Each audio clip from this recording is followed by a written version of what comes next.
kind of talk to how the availability factors into what you're building there.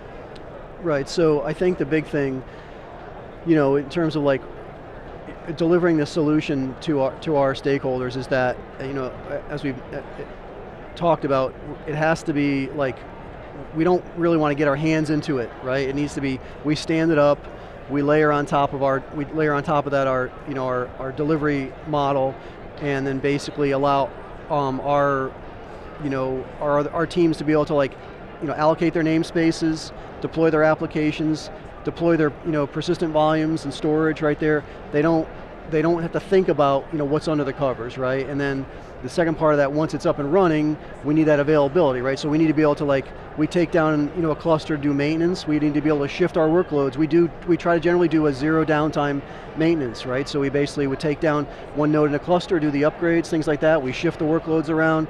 The Portworx storage infrastructure, with replication spread across multiple nodes, allows us to move those workloads around in various locations without having to worry about taking down a specific business process or function, right?